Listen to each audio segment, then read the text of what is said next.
ಧರ್ಮಸ್ಥಳ ಗ್ರಾಮದ ನೇತ್ರಾವತಿ ಅರಣ್ಯದಲ್ಲಿ ಎಸ್ಐಟಿ ಶೋಧ ಕಾರ್ಯ ಇವತ್ತು ಕೂಡ ಮುಂದುವರೆದಿದೆ.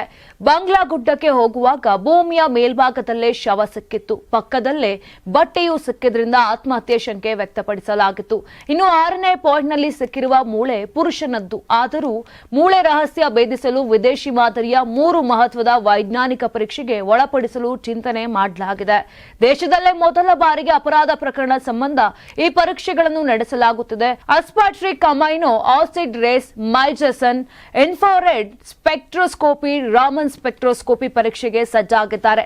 ಇದಕ್ಕಾಗಿ ವಿದೇಶದ ವಿಧಿವಿಜ್ಞಾನ ಪ್ರಯೋಗಾಲಯದ ತಜ್ಞರ ನೆರವು ಪಡೆಯುವ ಬಗ್ಗೆ ಉನ್ನತ ಮಟ್ಟದಲ್ಲಿ ಚರ್ಚೆಗಳಾಗುತ್ತಿವೆ. ಈ 3 ಮಾದರಿಯ ಪರೀಕ್ಷೆಗೆ ರಾಜ್ಯದ ಎಫ್ಎಸ್ಎಲ್ ತಜ್ಞರೇ ಶಿಫಾರಸು ಮಾಡಿದ್ದಾರಂತೆ.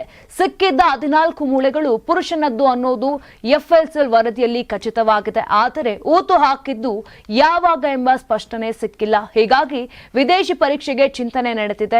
ಈ ಪರೀಕ್ಷೆಗಳಿಂದ ಮೂಳೆಯಲ್ಲಿರುವ ಕ್ಯಾಲ್ಸಿಯಂ ಅಂಶಗಳನ್ನು ಆಧರಿಸಿ ಮೃತದೇಹವನ್ನು ಹೂತು ಹಾಕಿದ್ದು ಯಾವಾಗ, ಆ ವ್ಯಕ್ತಿ ಮೃತಪಟ್ಟಿದ್ದು ಯಾವಾಗ ಅನ್ನೋದು ತಿಳಿಯಲಿದೆ. ಇಂತಹ ಪರೀಕ್ಷೆಗಳು ಇದುವರೆಗೆ ಭಾರತದಲ್ಲಿ ಮಾತ್ರ ನಡೆದಿಲ್ಲ. ಆದರೆ ವಿದೇಶಗಳಲ್ಲಿ ನಿಗೂಢ ಸಾವು ಪ್ರಕರಣಗಳಲ್ಲಿ ಈ ಮಾದರಿಯ ಪರೀಕ್ಷೆಗಳನ್ನು ನಡೆಸಲಾಗಿದೆ. ಅನಾಮಿಕ 1994ರಿಂದ 2014ರವರೆಗೆ 100 ಅಪರಿಚಿತ ಶವ ಹೂತು ಹಾಕಿದ್ದಾಗಿ ಹೇಳಿದ್ದಾನೆ. ಆತನ ಹೇಳಿಕೆಗೆ ಪೂರಕವಾಗಿ ಒಂದು ಕಡೆ ಮೂಳೆಗಳು ಸಿಕ್ಕಿವೆ. ಇದು ದೂರುದಾರನ ಹೇಳಿಕೆಗೆ ಪೂರಕವಾಗಿದೆ.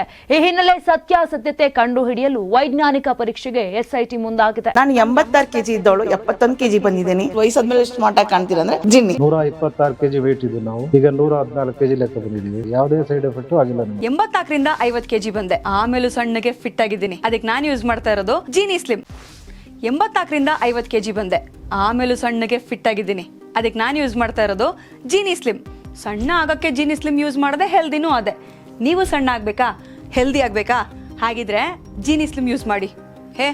ಸಣ್ಣ ಆಗೋದಕ್ಕೆ ಯಾವುದೋ ಪ್ರಾಡಕ್ಟ್ ಹೇಳ್ತಾ ಇದ್ದಾಳೆ, ಏನಾದರೂ ಸೈಡ್ ಎಫೆಕ್ಟ್ಸ್ ಇದೆ ಅಂತ ಯೋಚನೆ ಮಾಡ್ತಾ ಇದ್ದೀರಾ? ಖಂಡಿತ ಇಲ್ಲ. ಯಾಕಂದ್ರೆ ಇದು ಕೆಮಿಕಲ್ ಫ್ರೀ. ಸಣ್ಣ ಆಗಬೇಕು ಅಂದ್ರೆ ಜೀನಿ ಸ್ಲಿಮ್ ಯೂಸ್ ಮಾಡಿ. ಹೆಚ್ಚಿನ ಮಾಹಿತಿಗೆ ಕೆಳಗೆ ಡಿಸ್ಪ್ಲೇ ಆಗ್ತಿರೋ ನಂಬರ್ಗೆ ಕಾಲ್ ಮಾಡಿ.